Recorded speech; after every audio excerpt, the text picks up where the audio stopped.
Dear students, welcome to study 86। आज हम करेंगे चैप्टर नंबर 1 का पार्ट नंबर 2। फिजिकल वर्ल्ड हमारा चैप्टर नंबर 1 है।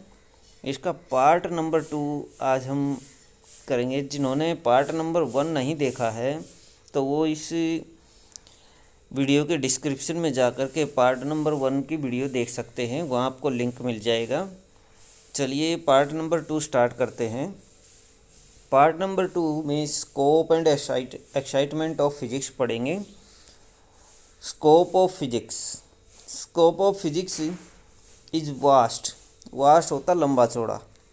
As it covers quantities with length magnitude as high as 10⁻⁴ metre. More astronomical studies of universe. ज़्यादा से ज़्यादा हम यदि लें हाईएस्ट और लॉन्गेस्ट तौर पर लें तो 10⁻40 मीटर तक ये इसका क्षेत्र बताया। और लो अथवा मिनिमम के केस में हम देखें तो 10⁻⁻14 तक इसको ले सकते हैं या इसके नियमों का अध्ययन कर सकते हैं। 10⁻⁻14 केस किस चीज़ का बताया इन्होंने? Study of electrons, proton etcetera. तो यूनिवर्स स्टडी ऑफ इलेक्ट्रॉन्स और प्रोटॉन्स जो कि सबसे मिनिमम साइज़ यानी कम से कम छोटे से छोटे साइज़ तक का अध्ययन करवा देते हैं। जबकि astronomical study of universe, universe से जिसका सबसे ज़्यादा साइज़ है, बड़ा साइज़ है, वो हमें वास्ट अथवा ज़्यादा से ज़्यादा और बहुत दूर तक का एरिया हमें कवर करता है। फिजिक्स इसके अंदर आती है, इसमें बिलोंग करती है। यानी फिजिक्स का जो एरिया इन्होंने क्षेत्रफल बताया कि यहाँ तक क्षेत्र है, कहाँ तक 10⁻⁻40 मीटर से 10⁻⁻40 मैक्सिमम से मैक्सिमम और मिनिमम से मिनिमम हर वो जगह जहाँ पर बड़ी से बड़े और छोटे से छोटी जगह या ऑब्जेक्ट हम लेते हैं, वहाँ पर इसका प्रयोग किया जाता है। Similarly the range of time scale of goes from -10⁻⁻22 second to 10⁻18 second and mass from 10⁻30 kilogram to 10⁻55 kilogram. जिस तरह हमने लेंथ के केस में देखा 10⁻40 मीटर से 10⁻14 मीटर, इसी तरह से टाइम के केस में हम देखते हैं 10⁻22 से लेकर के 10⁻18 सेकंड तक टाइम ले सकते हैं। और मास के केस में इसका जो एरिया आता है वो आता है 10⁻30 से 10⁻55 kilogram. Physics is broadly divided into 2 types based on it's scope. इसके स्कोप के बेस के आधार पर हम देखें तो फिजिक्स के 2 प्रकार हैं। There are 2 types of physics. First is classical physics and second is modern physics. Classical physics deal with the macroscopic phenomena. Classical physics में मैक्रोस्कोपिक फिनोमेना आते हैं, जबकि modern physics deals with the study of microscopic phenomena. इसमें microscopic आते हैं। Macro होते हैं जिसमें बड़े ऑब्जेक्ट्स का अध्ययन किया जाता है, और माइक्रोस्कोपिक वो होते हैं जिनमें स्मॉलेस्ट ऑब्जेक्ट का अध्ययन किया जाता है, छोटे ऑब्जेक्ट्स जिसमें आते हैं। मैक्रोस्कोपिक डोमेन क्या है? Macroscopic domain includes phenomena at large scales like laboratory, terrestrial and astronomical. Macroscopic में ये फिनोमेना आते हैं। It includes following subject.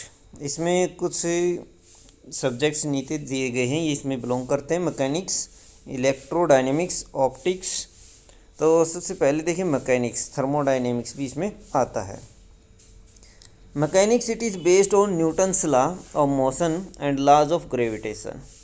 Mechanics किसके ऊपर डिपेंड है? न्यूटन के लॉ के और लॉ ऑफ ग्रेविटेशन पर डिपेंड है। It is concern with the motion और equilibrium of particles, rigid and deformable bodies and general system of particles. Example जैसे इसके हम ले सकते हैं propulsion of rocket of ejected gases, rocket के द्वारा इजेक्टेड गैसेज का जो नियम है वो भी इसी में आता है। वाटर एंड साउंड वेव्स आती हैं। Equilibrium of bent road under a load, तो ये भी कैंटिलीवर का जो टॉपिक आता है वो इसी में आता है। इलेक्ट्रोडायनेमिक्स क्या है? It deals with the study of electric magnetic phenomena, electric और मैग्नेटिक, इलेक्ट्रिसिटी और मैग्नेटिक से संबंधित जितने फिनोमिना वो इसमें आते हैं।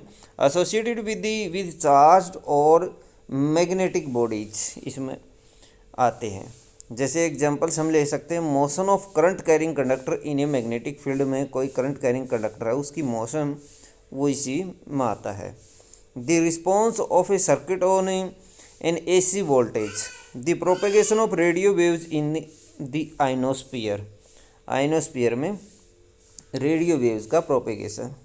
ऑप्टिक्स में क्या आता है? Deals with the phenomena of involving light, light से संबंधित सारे फिनोमिना इसमें आते हैं। Reflection, refraction, dispersion of light through prism, colour accepted by thin films, thin films के जितने भी फिनोमिना हैं कलर से संबंधित वो इसमें आते हैं। Thermodynamics, it deals with this system in macroscopic equilibrium and change in the internal energy, temperature, entropy etcetera of A systems under application of external force और हीट। एग्जाम्पल्स जैसे इसके हम ले सकते हैं।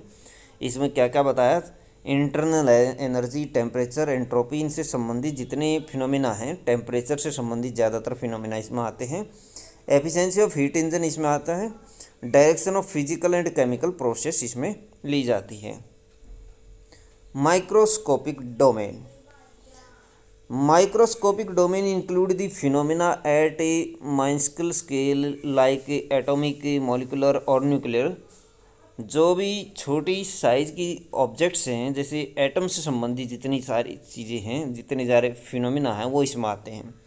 It also deals with the interaction of probes like electrons, proton and other elementary particle, electron, proton, neutron, जितने भी छोटे पार्टिकल्स हैं वो इसमें आते हैं। Quantum theory has been developed to handle these phenomena, quantum theory जो है वो इसके अंदर बिलोंग करती है और सारे फिनोमिना इसके अंडर में आते हैं। Factors responsible for progress of physics, physics की प्रोग्रेस के लिए कौन कौन से फैक्टर रिस्पॉन्सिबल हैं? Quantitative analysis along with qualitative analysis, quantitative के साथ क्वालिटेटिव एनालिसिस भी होना चाहिए, तो ये भी इसके प्रोग्रेस के लिए रिस्पॉन्सिबल है।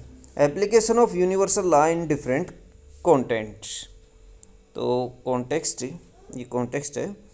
एप्लीकेशन ऑफ यूनिवर्सल लॉ है, डिफरेंट यूनिवर्सल लॉ, वो इसके लिए, इसकी प्रोग्रेस के लिए रिस्पॉन्सिबल है। अप्रोक्सीमेशन, अप्रोच और extracting and focusing on essential features of a phenomena इसमें आते हैं।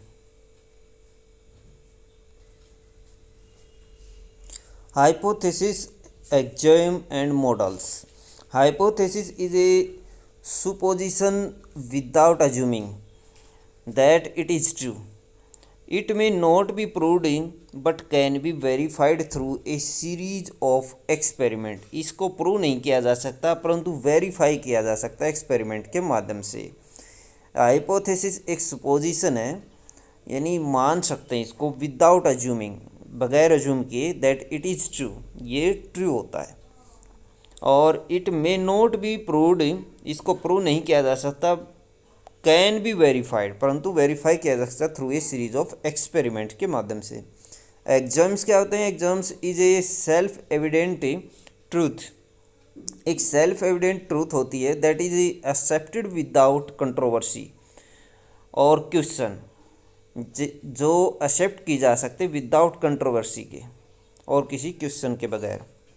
Model is a theory propose to explain observe phenomena, किसी फिनोमिना को एक्सप्लेन करने के लिए जो थ्योरी प्रपोज की जाती है उसको मॉडल कहा जाता है। अजम्पशन क्या होते हैं? Assumption is the basis of physics के बेस होते हैं, where a number of phenomena can be explained, जिसमें कई फिनोमिना एक्सप्लेन किए जा सकते हैं। ये ग्रुप होता है फिनोमिना का These assumptions are made from experiment, observation and a lot of statistical data. तो इसमें जो एक्सपेरिमेंट और ऑब्जर्वेशन और डाटा होते हैं, इनका ये ग्रुप होता है, इससे मिलकर के एजम्पशंस बनते हैं. Technological application of physics. Several examples where physics and its concepts have lead to discoveries inventions are listed below. कुछ एग्जाम्पल्स हम फिजिक्स से संबंधित करेंगे जो इसके एप्लीकेशन में काउंट किए जाते हैं. Steam engine was developed from the industrial revolution in 18th century के रिवॉल्यूशन के दौरान स्टीम इंजन अथवा भाप इंजन की खोज हुई थी. Wireless communication was developed after discovery of law of electricity and magnetism. Electricity और मैग्नेटिज्म के लॉ की खोज के बाद वायरलेस कम्युनिकेशन को डेवलप किया गया था.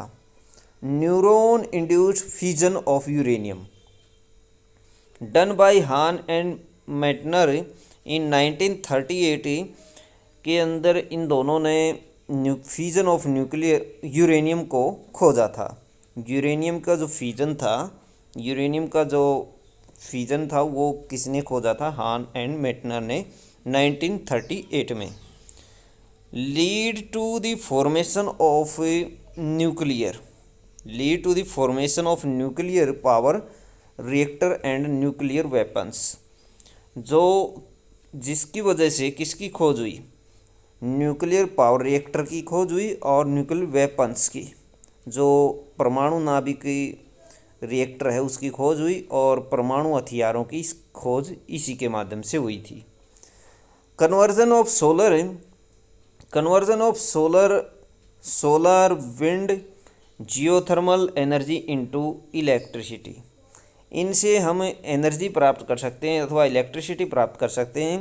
किससे? सौर ऊर्जा से, पवन ऊर्जा से और भूतापीय ऊर्जा से. जियोथर्मल होती है भूतापीय ऊर्जा, इनसे इलेक्ट्रिसिटी प्रोड्यूस की जा सकती है. ये भी फिजिक्स के एप्लीकेशन के अंडर आता है. तो these are the application of the physics. These are important application of physics.